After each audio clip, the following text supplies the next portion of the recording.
Welcome to the Neutral Corner. I'm Michael Montero.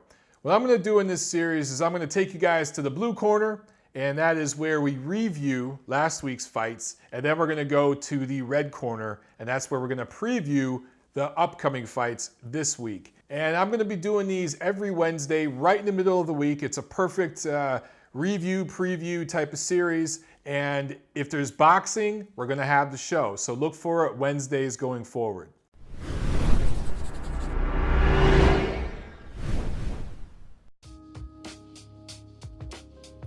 So last week we had a PBC card Friday night here in the United States, and then on Saturday we had a really great card top to bottom over in the UK. I think that was a stacked card, one of the better cards we've had in a long time in boxing.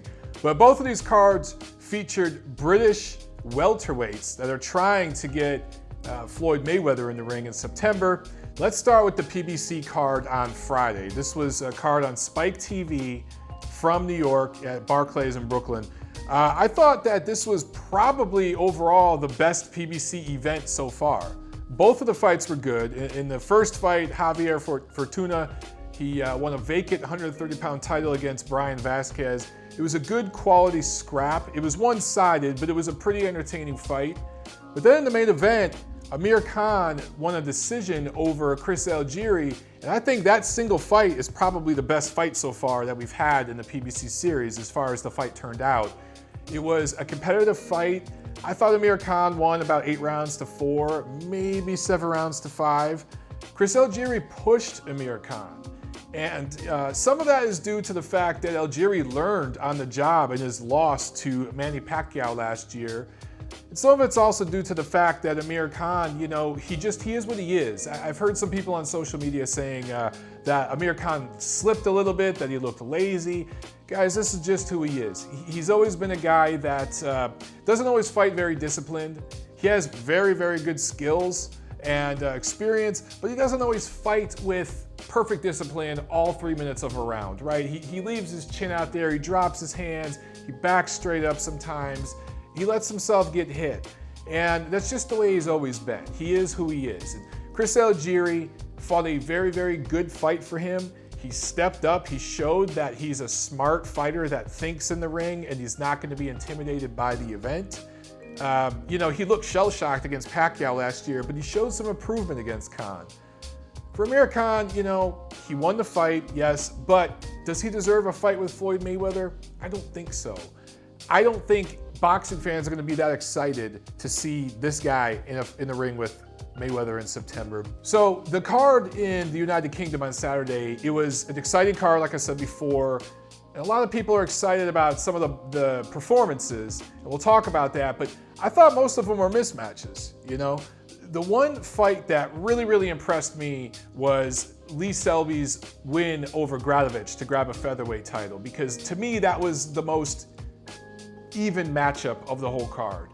And Selby looked like, man, he just dominated from the first round through the whole fight and ended up stopping Gradovich.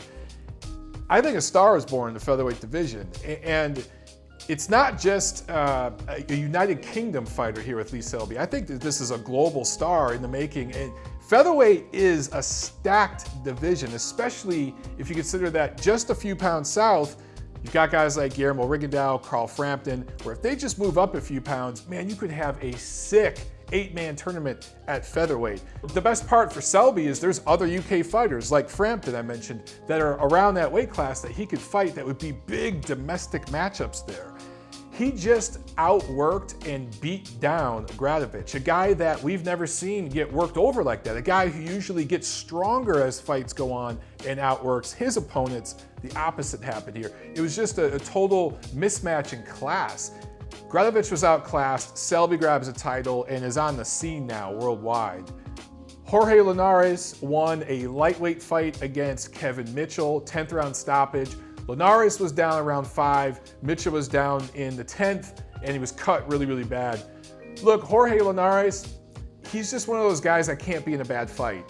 He's got crazy athleticism, his combinations are beautiful, but he's vulnerable, and he fights undisciplined a lot of times.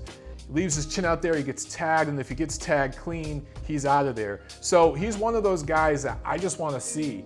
Lightweight isn't a very stacked division right now.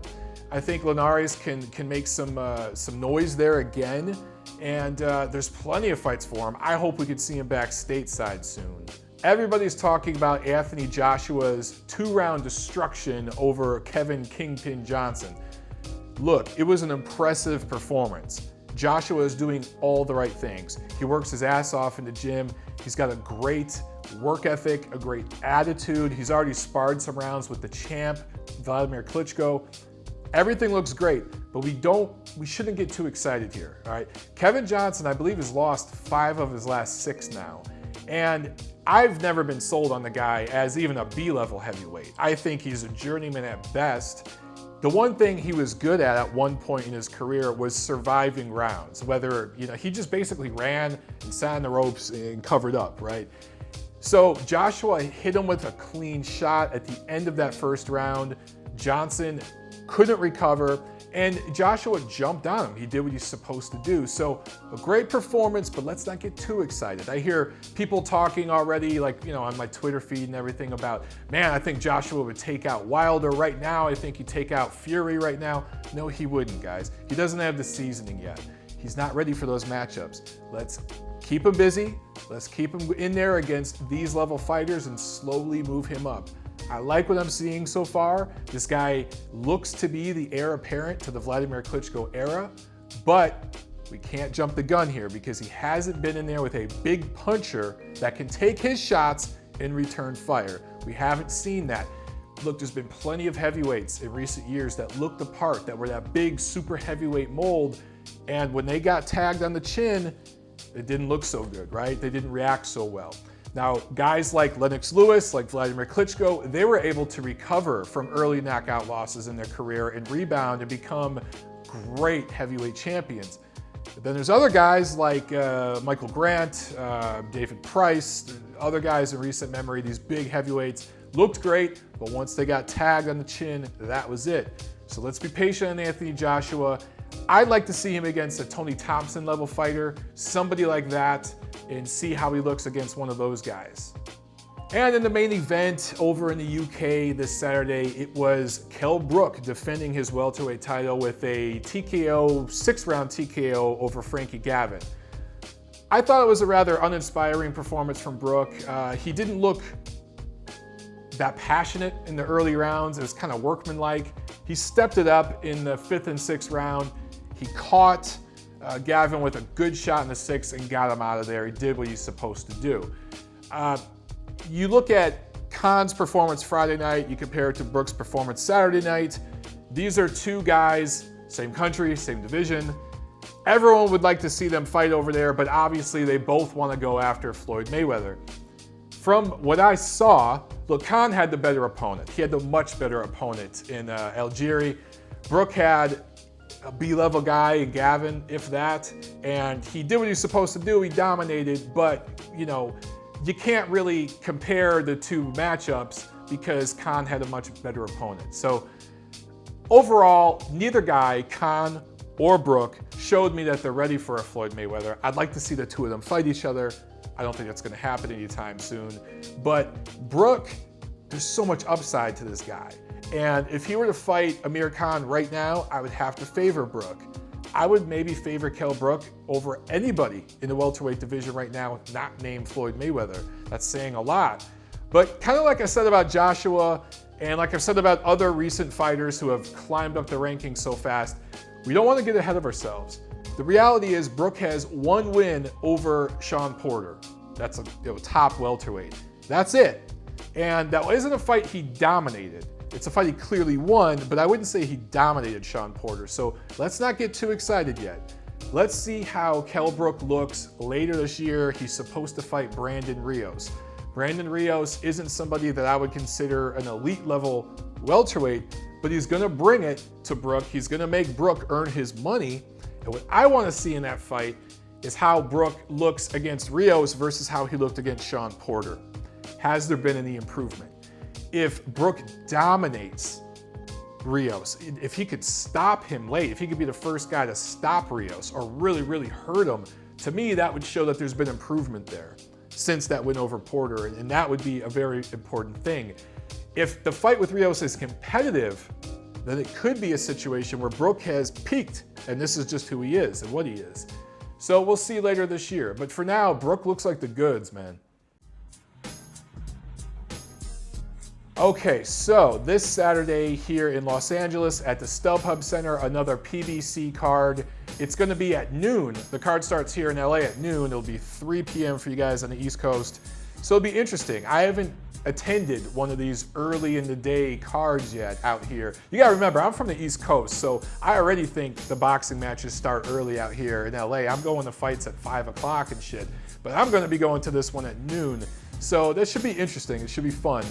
But in the co-feature, one Jesus Marcelo Andres Cuellar is taking on an ancient Vic Darchinyan. Now look, this is a featherweight bout, okay?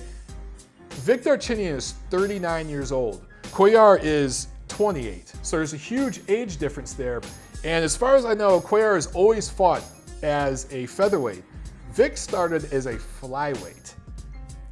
On top of that, Vic has lost 4 of his last 7, and a couple of those by knockout. So I don't see this fight going long at all. If Cuellar lets this fight get out of the 4th or 5th round, that's a moral loss for him. But for Darchinyan, you know, look, making this matchup at this stage of his career, I mean, his management, his team, people got to start talking to this guy. He's approaching 40 years old, and for a small fighter, 40 years old is old, okay? As you go up in weight, heavyweights and stuff, you can fight to the age of 40 these days. You know, the nutrition and everything, cool, but at those lower weight classes, a guy who started as a flyweight and now is fighting as a featherweight, look, I know it doesn't sound like a lot of weight, but when you're a small guy and you've been taking punches that long, man, I'm just starting to get worried about this guy. And I just wish somebody on this team would start to talk to him about maybe hanging him up. This could get really, really ugly. But in the main event, Robert "The Ghost" Guerrero makes his return after the loss from Keith Thurman in the opening PBC bout earlier this year against one Aaron Martinez.